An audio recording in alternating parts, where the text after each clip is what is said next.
Help me, please. My husband and my in-laws only see me as a tool." The woman who suddenly showed up claimed to be my younger brother's wife. I haven't been home in years and have had no contact with my family. Unbeknownst to me, my family had been acting in ways that could be called heartless. Now that I know, there's only one course of action for me to take. My name is Kelly. I'm 28 and live alone. I moved out after high school.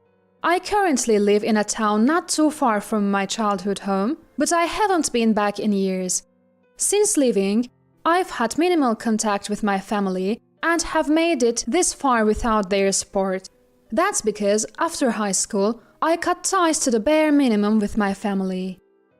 I grew up feeling unloved by my parents, and I don't think highly of them either. I was born as a first child to my dad, who runs his own business, and my stay-at-home mom. My memories of my family home are filled with days of suffering. My old-fashioned, domineering dad wanted a son who could take over the family business. So, he never really showed me much love as his firstborn. Girls will eventually leave home and are useless. That's what Dad would always say dismissively. It would have been better if it were just Dad, but Mom seemed to share the same sentiment. I was treated like I was invisible from a young age. I don't think they completely neglected me. I was fed every meal, and although they were hand-me-downs from relatives, I had the clothes and basic necessities for life. But that's about it. I don't remember receiving anything more. I've never been taken anywhere special, never had birthdays celebrated. I've never felt cherished by my parents. I did feel lonely, but that was my normal, so I never thought much of it.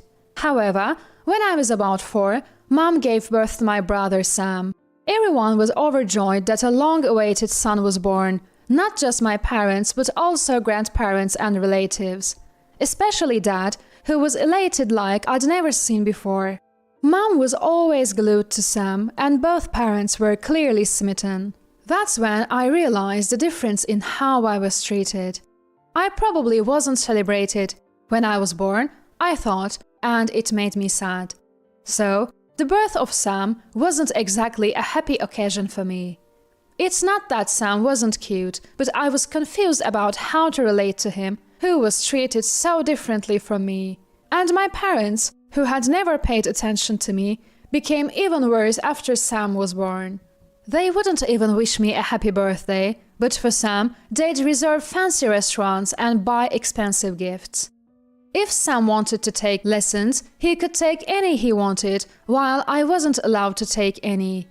Of course, tutoring was out of the question, and while Sam went to private school, I was sent to public. Everything revolved around Sam, and it was as if I didn't exist. The more I compared myself to Sam, the more miserable I felt.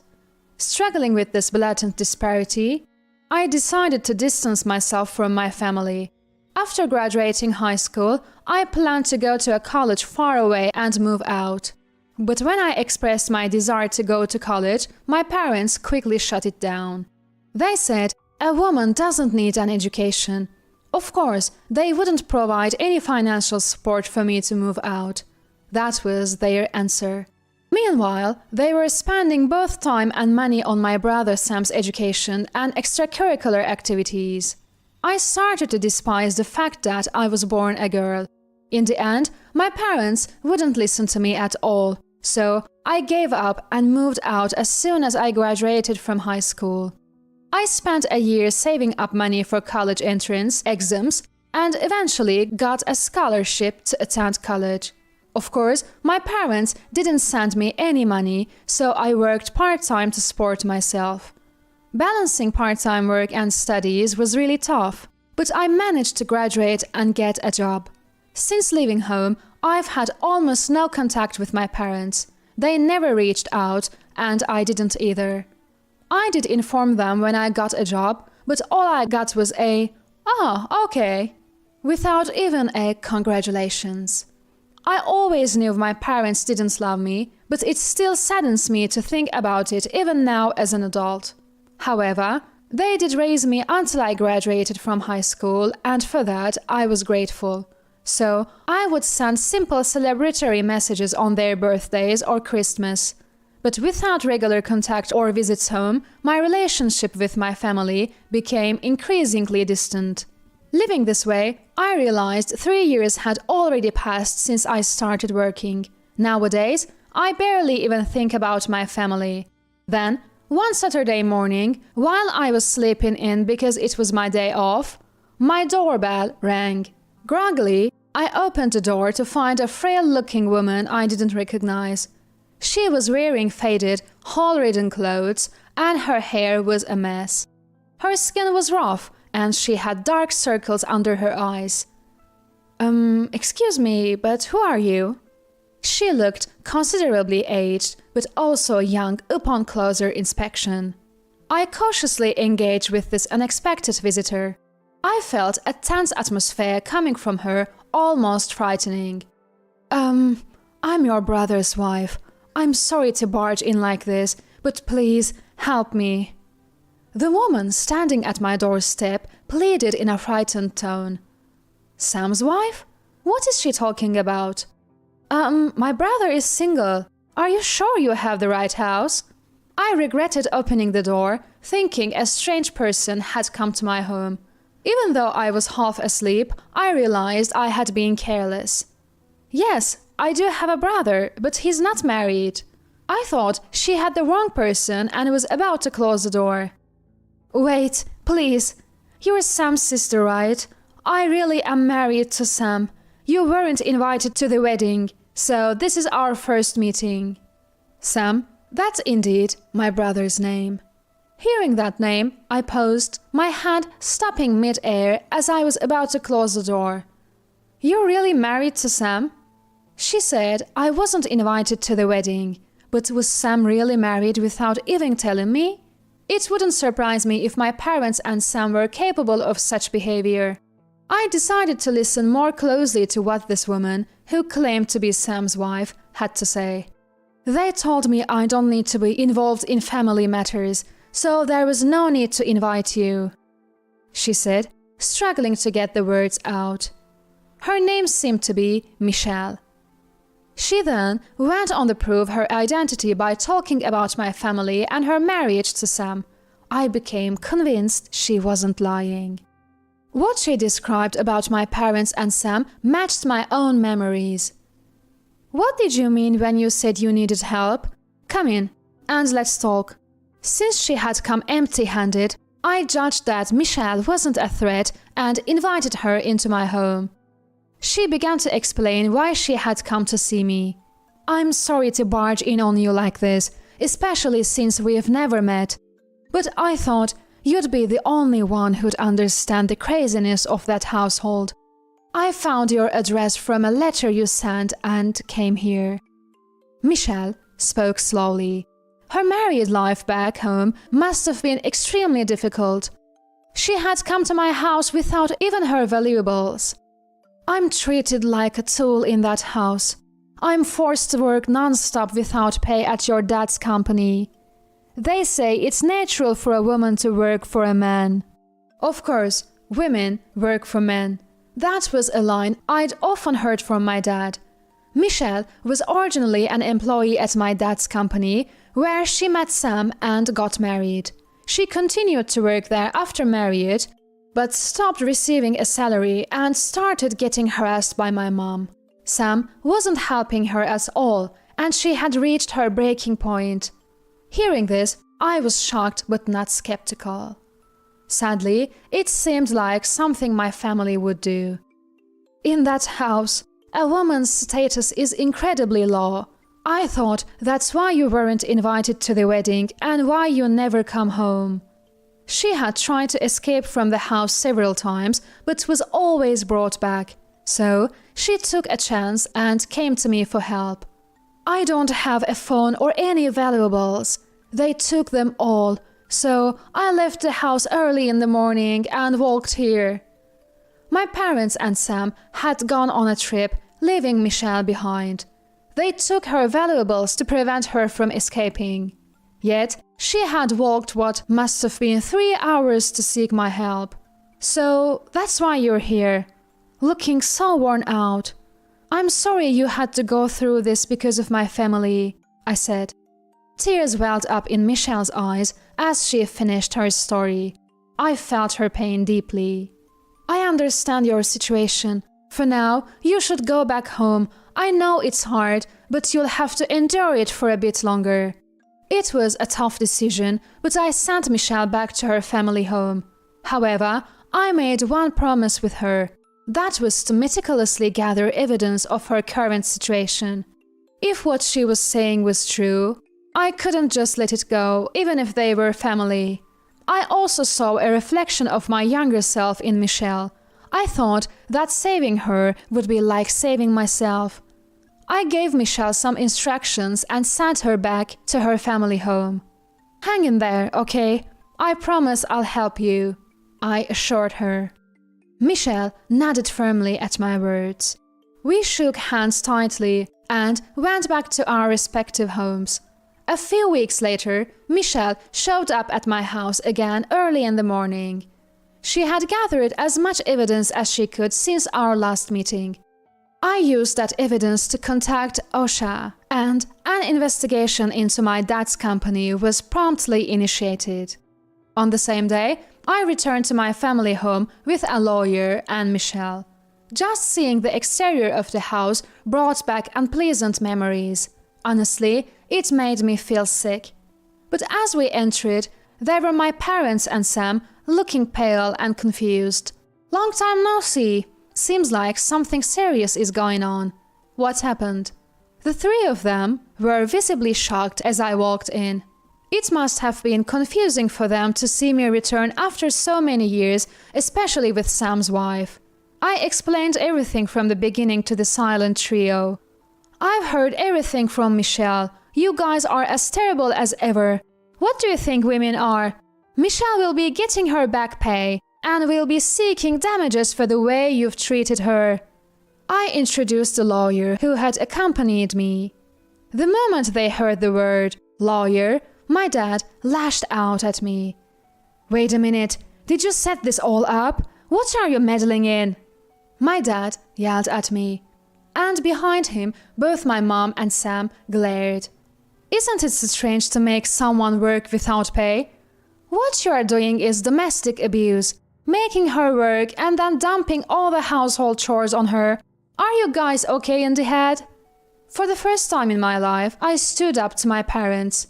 It felt like everything I had been holding back was finally pouring out. Women should work quietly. It's only natural.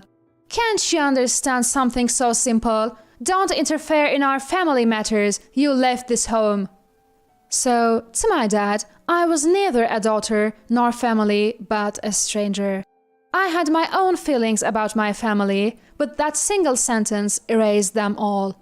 People who are terrible stay terrible. I'm relieved you haven't changed. Now, I can fight you without any reservations. When they found out I was the one who contacted OSHA, this time Sam lost it. My parents remained silent, probably never expecting their daughter who had left home to do something like this.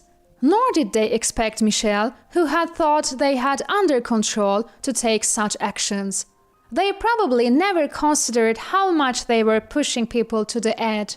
They were more concerned about what would happen to their company, lashing out in anger. It made me realize once again that these people only think about themselves. What the hell are you betraying us for? You got to marry me, a privileged man. What more do you want? Sam, who had been yelling at me, now turned his anger toward Michelle. We had come to demand compensation for the harassment Michelle had endured, the unpaid labor, and the mistreatment from these people. I can't take this life anymore. I want a divorce, and since you've made it impossible for me to escape on my own, I turned to Kelly for help. Michelle firmly told Sam about her intention to divorce him. We didn't come back to the family home to argue. We came to demand compensation for the harassment and unpaid labor Michelle had endured from this family. When the lawyer handed over his business card, even the furious Sam seemed to regain some composure. Like my parents, who were at a loss for words, Sam's face turned pale.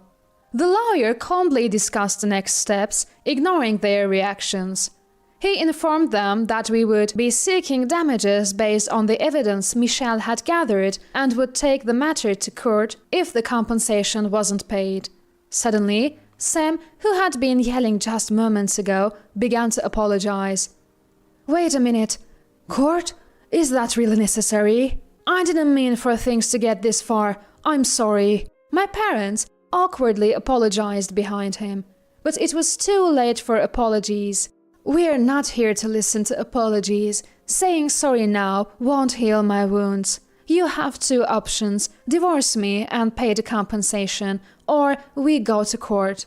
Choose whether you want to pay now or after losing in court." Michelle stated this clearly. Ignoring the dejected trio, we left the family home. As for my parents, they remained silent throughout, and I have no idea what they felt toward me. But it doesn't matter to me anymore. They were quite humble, possibly fearing they might be sued for damages, but I have no intention of showing them any kindness. I've told Michelle not to hold back either. Later, the lawyer spoke on our behalf to Sam and my parents, and eventually they agreed to pay Michelle the compensation, splitting it between my brother and parents. Of course, my brother and Michelle divorced, and she was finally paid her overdue wages from my dad's company. Our retribution ended there, but the real consequences for Sam and the others were far worse.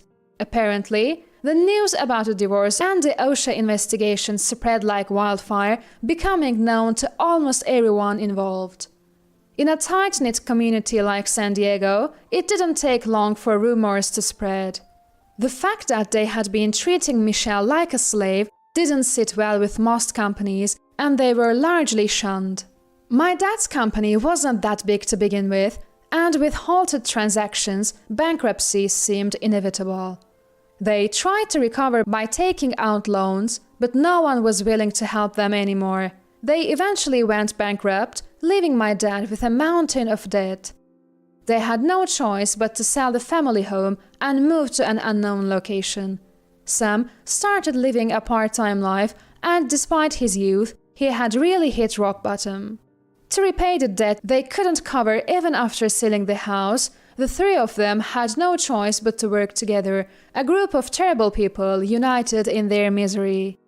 Sam, who had been arrogantly assuming he would inherit my dad's business, was now working under a younger part-time leader. My dad was finding it hard to get work, hindered by his age and pride. My mom, who had lived a life of leisure as a housewife, had become a financial burden and a source of stress for both Dad and Sam. I couldn't help but laugh at this turn of events. I have no intention of helping them, as there is no emotional bond between us. Let them decline and realize just how terrible they've been. After that, I cut off all ties with Sam and my parents. I moved right after this incident to avoid any surprise visits, as they knew my address. That should sever all connections with them. Michelle also moved to a new place and started a new life.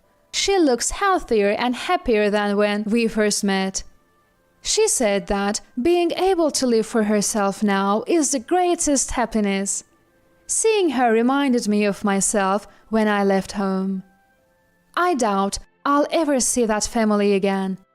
I'll quickly forget those dreadful memories and continue to live in an environment where I'm valued.